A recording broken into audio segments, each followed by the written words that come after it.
Bonjour à tous, bienvenue pour ce nouveau Zoom. J'ai l'honneur de recevoir aujourd'hui le général Roure. Bonjour monsieur.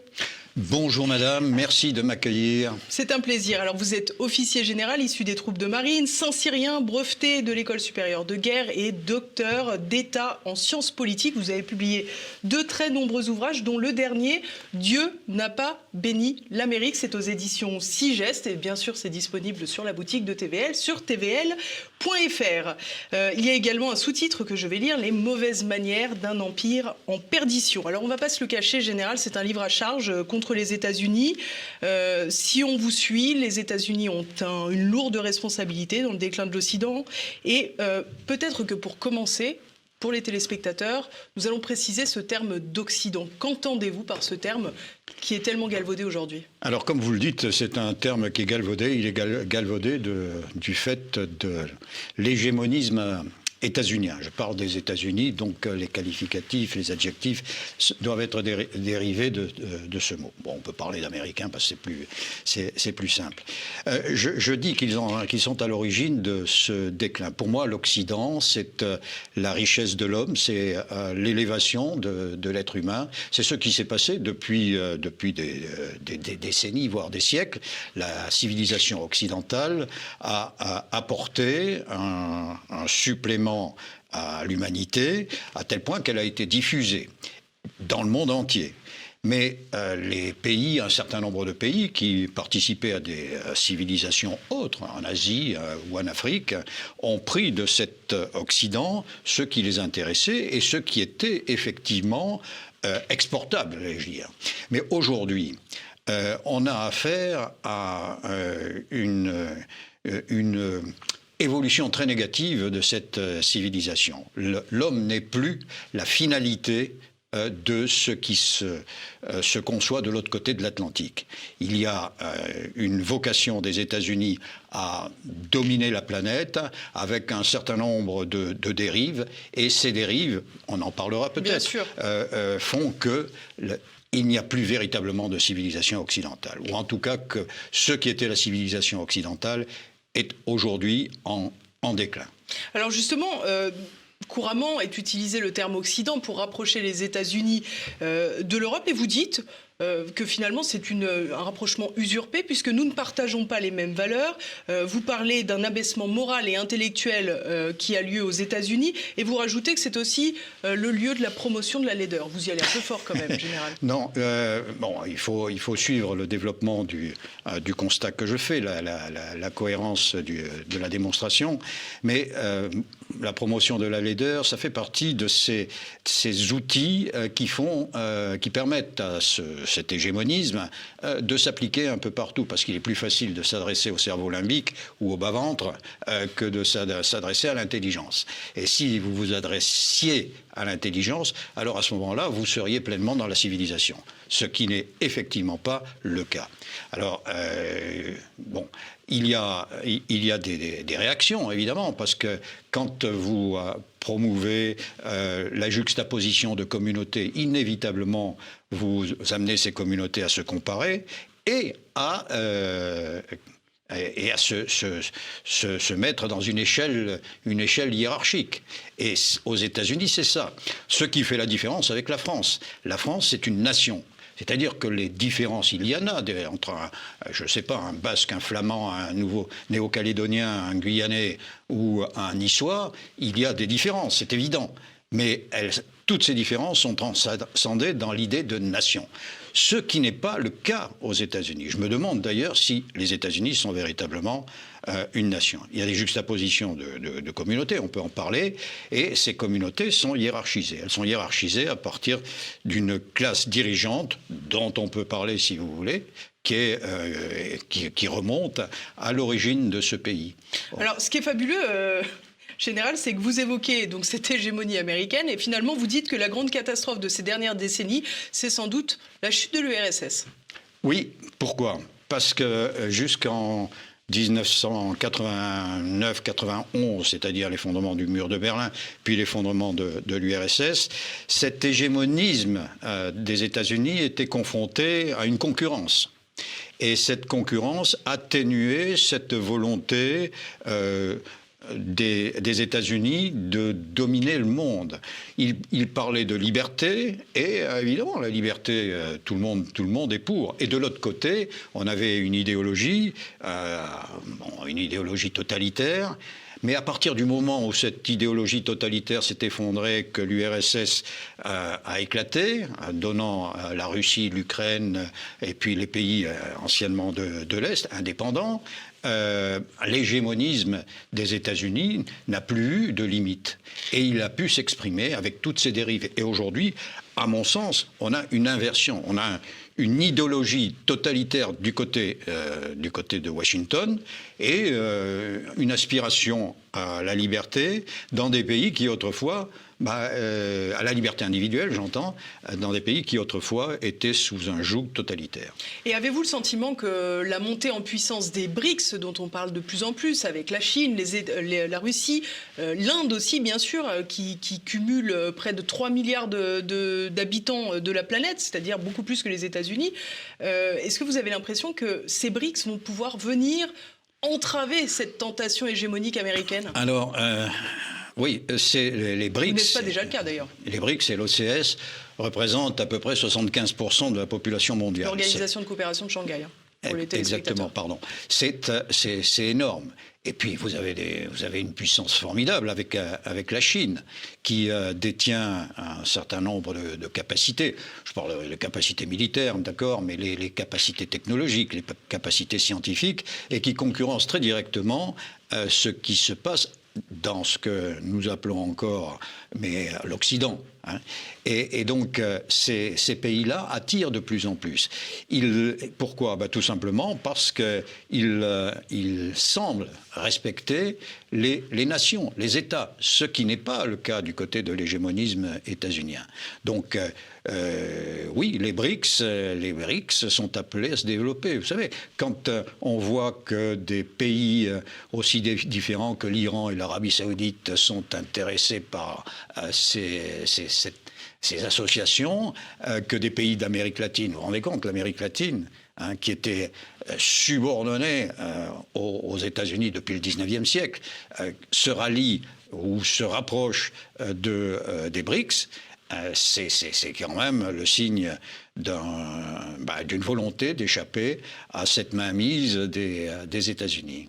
Alors cette hégémonie américaine, si je dois la simplifier peut-être, elle s'articule autour de deux grands axes. Le premier, c'est dominer, s'imposer aux autres, et le second, affaiblir les autres. Absolument. Alors d'abord, je voudrais parler des outils. Les outils, il y a deux outils. Le premier, c'est le dollar. Dans l'histoire du monde, jamais une monnaie n'a été à la fois une monnaie nationale et une monnaie internationale. Une grande partie des échanges se font en dollars.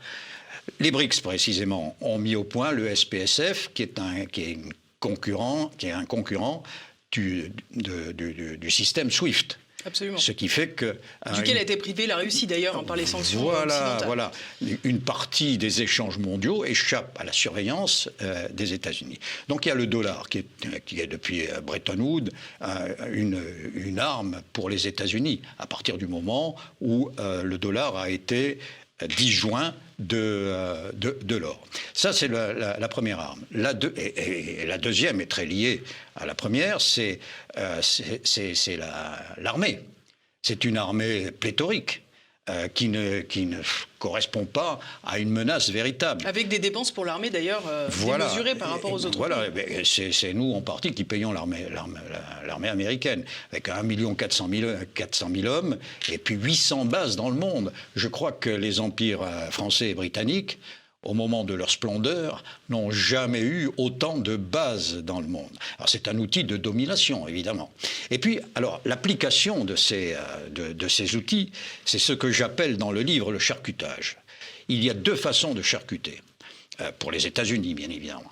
La première façon, c'est de regrouper des nations. Le charcutage géographique, qu'on s'entende. Oui, pardon. Non, je vous en prie, monsieur. Le charcutage géographique. Il y a deux façons de faire. La première, c'est regrouper des pays qui n'ont rien à voir entre eux ou qui sont très différents pour abolir les esprits nationaux, le patriotisme, on les met dans des ensembles qui sont plus facilement dominés parce que tout ce qui est spécificité des pays est éteint et abaissé. Et qui plus est, on fait tout pour que les habitants, les citoyens ne pensent le moins possible politique. Ça, c'est la première méthode. Vous voyez à quoi je pense, mais pas seulement. Les États-Unis ont eu... Si je peux me permettre, dans un niveau beaucoup plus bas, c'est tout simplement du redécoupage électoral. Mais vous avez parfaitement raison. Sauf que là, on ne donne pas la parole aux citoyens, ou pratiquement pas. Ils avaient envisagé, à un moment, au Proche-Orient, c'est ce qu'ils ont essayé de faire, mais on reviendra sur la notion de chaos, ils ont aboli quasiment les accords Sykes-Picot, qui avaient partagé le Proche-Orient entre les Britanniques et les Français. Et ils ont fait un vaste chaos sur lequel ils peuvent régner. Donc, charcutage électoral. Ils avaient aussi une intention en Afrique, avec le Zimbabwe, le Rwanda, pour dominer, pour créer un vaste ensemble, incluant les richesses de la République démocratique du Congo. Ça, c'est la première façon de faire. La deuxième façon, c'est aussi de disloquer. Il faut savoir, par exemple, qu'en 1945, le président Roosevelt, qui n'était pas très copain avec le général de Gaulle d'ailleurs, avait imaginé la création d'un État comprenant ce qui est la Belgique, le nord de la France, le Luxembourg et l'Est de la France, qui se serait appelé Wallonia. Vous n'en avez peut-être jamais entendu parler, mais c'était un essai de recomposition de la France. Ils l'ont fait un peu partout, en Amérique latine également. En Amérique latine. Ils ont disloqué les pays. Pourquoi ? Parce qu'il y a un but, bien sûr. Le but, c'est la domination.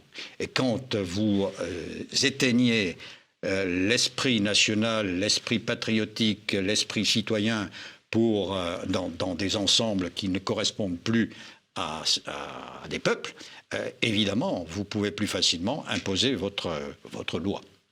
Vous avez évoqué évidemment ce charcutage géographique, mais si l'on s'en tient à la question territoriale, on sait que les États-Unis aiment aussi acquérir de la terre partout dans le monde, et on l'a constaté à l'occasion de l'Ukraine, avec notamment ces terres agricoles dont BlackRock, le fonds de pension américain, a fait l'acquisition. Alors par exemple. bon, on peut parler de l'Ukraine, mais vous m'amenez à parler de la conquête, de l'élaboration des États-Unis. Ils ont acheté la Louisiane. Enfin, Napoléon, le 30 avril 1800, pas Napoléon Bonaparte, le 30 avril 1803, a vendu la Louisiane aux États-Unis. C'était pas la meilleure chose que l'empereur, pour lequel j'ai une grande admiration par ailleurs, ait faite.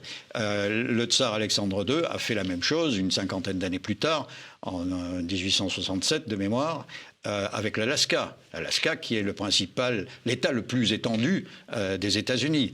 Ils ont proposé déjà au XIXe siècle de racheter au Danemark le Groenland. Le dollar. Et Trump a recommencé en proposant au Danemark d'acheter le Groenland, qui a refusé. Donc, vous voyez, le dollar est une arme. On achète, on corrompt un peu partout avec cette monnaie qui a un privilège totalement injustifié aujourd'hui. Et le dollar est son, j'allais dire, corollaire, presque, la fameuse extraterritorialité du droit américain. Alors, oui, bien sûr. À partir du moment où vous négociez en dollars, vous échangez en dollars, il y a l'œil des États-Unis qui peut se poser sur l'échange que vous faites et qui peut vous interdire, vous sanctionner. Regardez, il y a la norme ITAR, ITAR. Ça doit se prononcer ITAR. Enfin, ITAR. On imagine. On imagine. L'hégémonie de la langue anglaise. On pourrait y revenir. Mais si vous avez un moindre composant venu des États-Unis dans la production quelque chose de sophistiqué, il y a inévitablement une inquisition des États-Unis. Et elle va très loin, cette inquisition. Donc c'est un privilège exorbitant. Les lois extraterritoriales ont amené les États-Unis à sanctionner, vous le savez, des banques françaises. Parce qu'elles avaient traité avec des pays qui ne correspondaient pas à la ligne politique ou géopolitique des États-Unis. Les banques françaises, mais les banques allemandes aussi, ont subi le même sort. Donc il y a une mainmise sur la vie géopolitique, ou une volonté de mainmise qui est totalement scandaleuse. Et ces dispositions, elles permettent également de s'emparer, on l'a vu avec l'affaire Alstom en France, qui a été rachetée par General Electric. Ces dispositions permettent de s'emparer d'entreprises, de savoir-faire, on voit avec les turbines Arabelle, d'ingénieurs, de ressources humaines. Alors absolument. Il y a l'affaire Alstom qui a été un scandale, qui est toujours d'ailleurs un scandale, même si on essaie de récupérer la partie d'Alstom qui a été vendue à General Electric, mais il y a Excelia aussi qui a été vendue. Il y a la TECOR. La TECOR, vous vous rendez compte, cette vieille entreprise aéronautique française qui est passée sous drapeau américain, il y a des tas de pépites, j'ai la liste, je fais la liste dans ce bouquin, des tas de pépites françaises qui ont été rachetées par les fonds de pension américains et par les sociétés américaines. Oui, mais on ne protège pas, on pourrait très bien protéger. Mais on ne le fait pas. Là aussi, j'en viens à dire que l'application sans restriction aucune des règles de l'OMC, de l'Organisation mondiale du commerce, favorise étrangement cette inquisition des États-Unis. Vous savez, le marché commun était protecteur, parce qu'il y avait des barrières aux frontières de l'Europe. À partir du moment où on a accepté les règles de l'OMC, on peut s'interroger sur l'utilité de l'Union européenne. Et on comprend alors à ce moment-là que les dirigeants de cette organisation, qui sont souvent liés aux États-Unis, aient orienté l'évolution de l'Union européenne vers une intégration politique, parce qu'elle ne pouvait pas être économique. Elle ne pouvait plus être financière ni économique. Enfin, financière, oui, mais pas économique. On a le sentiment également, vous l'expliquez d'ailleurs, que finalement, si les États-Unis œuvrent à leur suprématie, j'allais dire, dans le monde, les États-Unis sont aussi accompagnés, presque d'agents, j'allais dire, de nos élites que vous dites supranationalistes. C'est amusant d'ailleurs de les qualifier comme ça. Oui. Eux qui aiment tant les nationalismes. Alors, je crois qu'il faut remonter, toujours dans l'histoire, il faut voir l'origine des choses. Vous savez, on a vénéré Monet. Monet, c'est un Américain, c'est un homme qui a fait une grande partie de sa carrière aux États-Unis et qui, dans un rapport pendant la guerre à l'entourage du président américain, s'agissant de Gaulle, elle disait: cet homme est contre l'Europe, contre la politique que nous envisageons de mener, et il faut le détruire. Le verbe détruire est celui qu'il a utilisé. Donc ça, c'est d'abord Monet. Puis à côté de Monet, il y avait Schuman. Schuman qui a passé sa guerre dans les monastères. C'était plus tranquille, paraît-il. C'était plus tranquille. Bien, il y avait Hallstein, il y avait, et puis Paul-Henri Spaak et quelques autres qui ont été à l'origine de cette construction européenne, qui s'appuyait sur l'idée de Coudenhove-Kalergi, qui a été un penseur des années 20, d'origine métisse d'ailleurs, à la fois autrichien et japonais, qui considérait qu'il fallait mélanger les peuples et aboutir à une masse indifférenciée en Europe. Donc ils se sont appuyés là-dessus. Et puis évidemment, de proche en proche, vous avez eu des ralliés à cette vision de l'Union européenne, très liés évidemment à Washington. Quand vous évoquez, finalement, c'est une forme de cheval de Troie des États-Unis à l'intérieur de nos pays, on pourrait quand même faire un parallèle avec le mutisme des dirigeants européens après le sabotage de Nord Stream, par exemple. Oui, ça ne trompe personne, bien sûr, hein, le sabotage de Nord Stream 2. Mais il n'allait pas accuser celui qu'il serve, le pays qu'il serve, indirectement.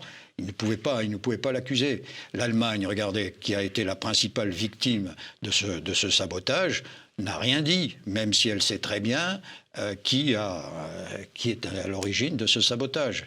On a voulu un moment accuser les Russes, mais c'était tellement absurde qu'on a renoncé très vite. On sait qui l'a fait.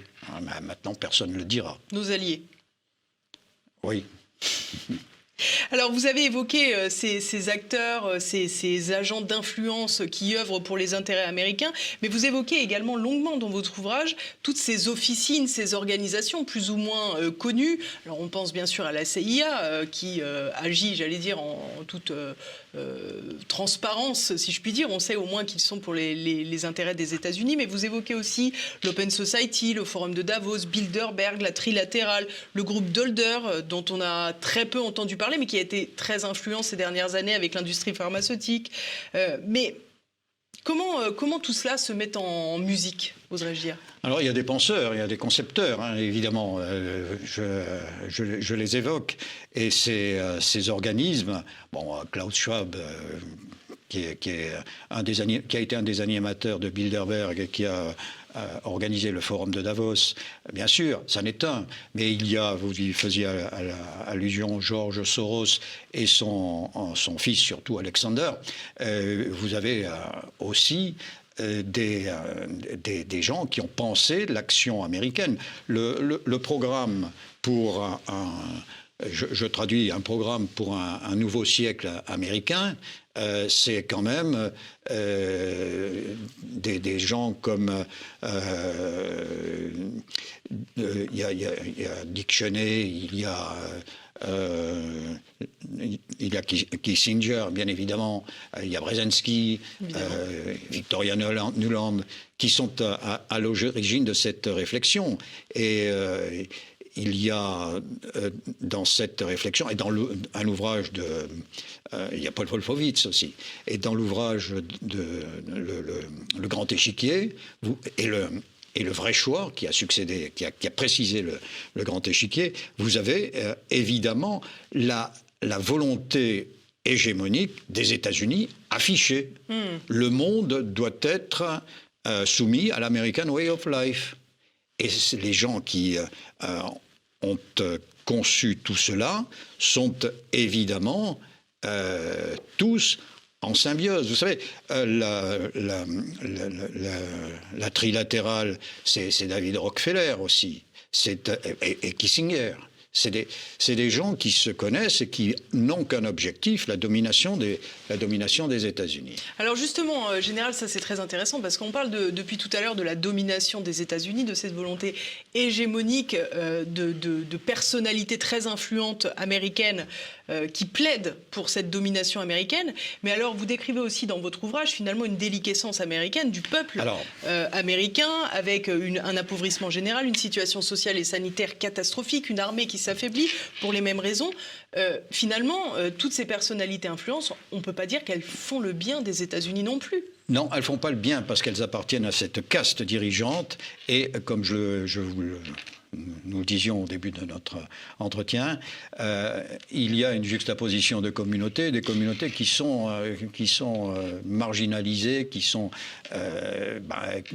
les unes les autres en opposition. Bon, bref, il y a un problème interne aux États-Unis dû à cette classe dirigeante.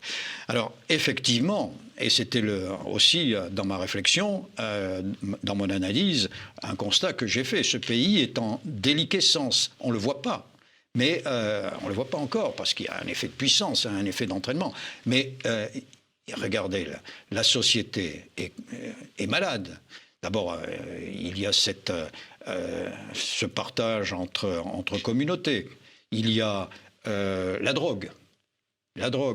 Vous vous rendez compte, il y a près de 50% des jeunes de 18 à 30 ans qui ont consommé de la marijuana, voire des substances plus dures. Puis il y a le problème du fentanyl avec les opioïdes. Absolument. Il y a l'obésité.